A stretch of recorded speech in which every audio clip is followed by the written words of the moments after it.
Bonjour, bonsoir, bienvenue dans cette autre chronique du docteur Aristide Monod. Nous allons l'écouter minutieusement et puis poser un regard critique, l'analyse après sa chronique. Suivons plutôt. Vous écoutez Radio Equinox, la chaîne du peuple. La chaîne du peuple. Bonjour. Si jamais le MRC remporte les élections au Cameroun, le RDPC s'attend à ce que l'armée s'y oppose. Si par miracle, à l'issue d'une élection libre et transparente, le peuple camerounais, dans son immense majorité, décide de confier son destin au MRC, le RDPC s'attend à ce que l'armée s'y oppose. Voilà la position du parti au pouvoir au Cameroun. Le Rassemblement démocratique du peuple camerounais, l'armée devrait tout naturellement résister face au choix souverain du peuple. C'est ce à quoi s'attend le RDPC au cas où ce choix libre et volontaire de l'immense majorité des Camerounais est porté sur le MRC. Même si le MRC gagne ses élections avec 100%, c'est-à-dire choisi par tous les Camerounais sans exception, du moment où c'est le MRC, la position du RDPC est connue. Ce dernier s'attend à ce que l'armée intervienne. Nous parlons de position du RDPC parce que cette annonce a été faite par le chargé de communication du parti au cours de l'émission Droit de réponse du 3 août 2023. Le représentant du RDPC, c'est lui chargé de parler en son nom au cours de ce débat. Position de tout le RDPC parce qu'elle a été soutenue publiquement, donc désormais connue, et aussi jusqu'ici, le parti n'a commis aucun communiqué pour se désolidariser de ses propos, encore moins marquer son désarroi afin que l'opinion les considère comme un simple dérapage des propos qui engageraient l'auteur. Jusqu'ici, aucun communiqué et qui ne dit mot consent, surtout face aux propos d'une telle gravité. Donc, c'est la position du RDPC. Cette position du parti au pouvoir nous amène ce matin à questionner la préséance du pouvoir du peuple face au pouvoir de l'armée en démocratie. La démocratie, c'est finalement quoi? Le pouvoir du peuple ou le pouvoir de l'armée? Le peuple marche selon la volonté de l'armée ou alors c'est l'armée qui marche selon la volonté du peuple? Selon le RDPC, le peuple peut choisir librement et en âme et conscience, et l'armée vient dire non. Que fait-on dans ce cas du Vox Populi, Vox Dei? Que fait-on de la voix du peuple qui en démocratie est la voix de Dieu? C'est-à-dire lorsque le peuple souverain dans une élection libre et transparente fait son choix, on considère que c'est la voix de Dieu. Mais le parti au pouvoir s'attend à ce que ça soit la voix de l'armée qui prenne le dessus face à la voix du peuple. Pour le parti au pouvoir, c'est plutôt la voix du militaire qui est la voix de Dieu. Il s'agit là de l'expression la plus totale de l'antidémocratisme ou du contre-démocratisme, c'est-à-dire une lutte préventive contre la démocratie et une lutte répressive contre la démocratie. Or, ce que nous devons expliquer au peuple, contrairement à la position du parti au pouvoir, c'est que en démocratie, le pouvoir revient au peuple. C'est le peuple qui a le dernier mot. C'est le peuple qui décide de tout et personne ne peut et ne doit remettre le choix du peuple en cause, pourvu que ce choix, cette décision soit effectivement celui ou celle du peuple. C'est-à-dire que ce choix soit fait en toute souveraineté, de manière libre, juste et transparente.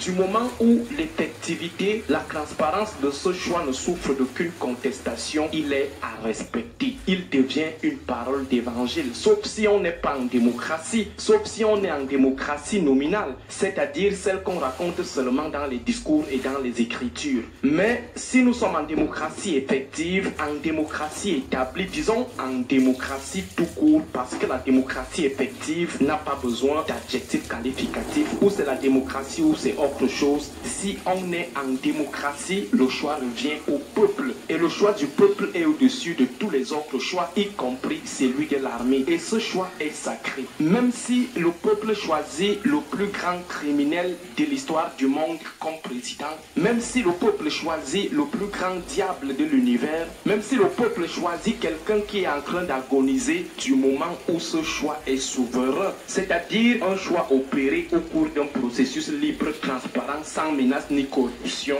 ce choix est à respecter. Aucune institution, y compris l'armée, n'a le droit de contester le choix du peuple. L'armée n'a pas le droit ni le pouvoir de remettre en cause, encore moins s'opposer au décision du peuple prise en toute liberté ou en toute souveraineté. Aucune institution du peuple, y compris l'armée, ne saurait développer la prétention d'être plus lucide, plus républicain ou plus moraliste qu'un peuple souverain. D'ailleurs, en démocratie, l'armée est au service du peuple et non le contraire. C'est le peuple qui demande à l'armée d'agir. L'armée est un instrument du peuple. C'est le peuple qui donne le pouvoir à l'armée. Donc, si le peuple choisit un diable, du moment où c'est un choix souverain, l'armée s'aligne, même si ce diable l'avait copieusement insulté. Certes, ce n'était pas bon, certes, c'est à dénoncer, mais l'armée s'aligne tout simplement en ruminant sa rancœur. Le peuple, lorsqu'il est souverain, il est mieux placé pour savoir qui est diable, qui ne l'est pas. Ce n'est pas à l'armée de se positionner en garant ou défenseur de la républicanité ou de la rectitude morale des choix du peuple, les choix souverains du peuple. Le peuple ne perd pas son pouvoir face au pouvoir de l'armée. L'armée agit avant tout selon la volonté du peuple. Elle doit la respecter. En démocratie, le peuple peut demander à l'armée de l'aider à se débarrasser des mauvais esprits. C'est le peuple qui lui demande cela. L'armée peut tenter d'enlever un président. Si le peuple dit non, c'est non. Si le peuple marque sa désapprobation, l'armée doit seulement s'aligner. Donc, le peuple ne gère pas les caprices de l'armée, mais les siennes. Et le dernier mot lui revient. Voilà ce que le RDPC devrait enseigner aux masses. Bon début de semaine à tous. Merci beaucoup, Dr Aristide Mono. Après cette chronique, beaucoup d'idées me viennent en tête. Lors d'une de mes formations récemment, en graphisme, il était question de jumeler two shapes, to bring two shapes together. And in the process of bringing the two shapes together, there was combine and union. And when we brought union, there was one shape that totally over-engaged the second shape, and the shape lost its color. Shape could be shape red and shape blue. So at the end of a union, the shape that was superseded in an intersection manner took over the red color. But when it went to the process of combining, it created an intersection. And I want to limit it there to tell the relationship between the government and the populace. When the people don't know their right, they are as good as sheep. Maybe let me take it again. Quand le peuple est discret, elle est aussi bonne que des animaux. Et aujourd'hui, on a beaucoup de choses qui sont discrètes à partir de nos parents. Et puis, les enfants d'aujourd'hui sont des victimes. En commençant par l'éducation, puis la religion et nos cultures. On va ajouter à cela aujourd'hui la vulgarisation de l'outil Internet sans manuel d'utilisation. Oui, docteur, lorsque tu prêches en utilisant des gros mots comme ça, là, on a bien envie de comprendre que tu as raison. Mais la réalité est que ce peuple dont tu es en train de parler est discret. Elle ne s'intéresse pas à des choses politiques parce qu'elle a des préconceptions. On est appris que lorsque ce qu'elle pense n'est pas mis en œuvre, eh bien, ça ne sert à rien d'insister. On n'a pas appris à notre peuple comment être brave, comment combattre, comment lutter contre la peur. Ce peuple, malheureusement, est complice. Et donc, on ne saurait blâmer le RDPC sur la posture qu'elle est en train de vouloir prendre, ou bien qu'elle a pris depuis longtemps et que le peuple aujourd'hui constate. Non, elle a tout simplement profité d'une relation où l'autre n'a pas su maintenir sa place. Parce que du moment où le peuple se laisse passer au second rang, comme je vous ai expliqué à travers cette analogie des shapes, eh bien, le shape qui est en avant domine naturellement lorsqu'il y a combinaison. Ou bien, ça prend totalement l'union de telle en sorte que l'intersection, c'est-à-dire l'opportunité, le rêve, n'existe plus. Et c'est ça avec le Cameroun. Tout l'intelligence camerounais est à l'étranger, à la diaspora. Et ceux qui sont là sont en train de chercher les moyens pour le suivre. Voilà la logique des penseurs camerounais. Ceux qui devaient penser à la société camerounaise. Et le gouvernement est dans une logique où, lorsque tu es conscient qu'elle ne peut pas te contrôler, eh bien, elle lance des projets de répression contre toi. Nos parents continuent toujours à croire que quand tu n'es pas fonctionnaire, eh bien, tu ne sers à rien. Je ne sais pas si tu me comprends. À l'église, le pasteur se croit un demi-dieu. Il pense que lorsqu'il est en train de prêcher les histoires de Paul Biya, et que c'est tout le monde qui devrait dire Amen. Il y a beaucoup de choses à refaire dans la citoyenneté camerounaise. Mais surtout, ne me tenez pas le cas du Gabon. Parce que le Gabon est dans une suite logique de ce genre de peuple totalement distrait. Et comme quand il y a alternance, quand il y a changement à la tête du pouvoir, elle est en train de célébrer sans comprendre qu'elle va continuer toujours à souffrir. Pourquoi? Parce qu'elle a complètement démissionné. Elle ne sait même pas ce qui arrive. Lorsqu'on faisait encore la formation à la Jeune Chambre internationale, on nous apprenait qu'il y a 3 catégories de personnes dans la vie. Et pour ça, prenez ça très au sérieux. Parce que lorsque vous avez la chance d'interagir avec les gens chaque jour, mais vous allez être surpris du niveau d'ignorance que des gens ont. Il y a des gens qui font que les choses arrivent, c'est-à-dire la catégorie qui s'intéresse même sur des informations comme celle-ci. Il y en a ceux qui sont en train de wonder, c'est-à-dire, quand il se lève le matin, il comprend qu'il y a un coup de fusil à Mounia, il commence à dire, qu'est-ce qui se passe? Il commence à parler, voir les voisins, ouais, qu'est-ce qui se passe? Ouais, ils sont tous dans le système de ouais, qu'est-ce qui ne va pas? Alors, ok, allons prier, ok, ouvrons la Bible, voilà, they are wondering. Mais cela, c'est encore mieux. La 3e catégorie ne comprend pas, elle est perdue, bref, même quand on lui dit que voilà ce qui se passe, ça traverse comme si ça voyageait. Et le pays, les dirigeants du pays font tout pour loger la majorité des Camerounais dans la 3e catégorie. Parce qu'on passe par la 2e catégorie pour arriver à la 3e pause. Mais nous ne devons pas désespérer. Nous ne devons pas désespérer. Parce que le peu des illuminés qui existent, tout comme le MRC, parce que la sortie du professeur Maurice Kamto dans la semaine, eh bien, c'était ce sujet qui était inscrit à l'ordre du jour. Nous devons toujours prendre acte. Appeler à l'intention de l'opinion nationale et internationale sur ce qui se passe. Parce que chaque fois que nous faisons cela, eh bien, nous réussissons à rattraper quelques gens qui étaient jusqu'à là distraits. Et petit à petit, on les ramène à la raison. Quel que soit le temps que ça va prendre.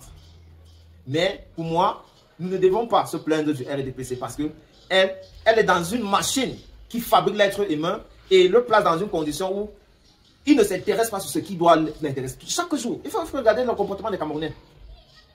Il se lève très tôt, il se passe seulement pour chercher ce qu'il va manger. Quand il mange, il cherche son film et il met. Après, ou bien ils sont dans la Bible. Ou, toujours des histoires. Quand tu mets, il y a l'autre jour, je regardais la télévision où les musulmans sont organisés un truc à Douala. Eux parlaient de jeunesse. Vraiment, quand je regardais les gens qui faisaient ça, je peux vous assurer, il y a une personne de moins de 45 ans sur ça.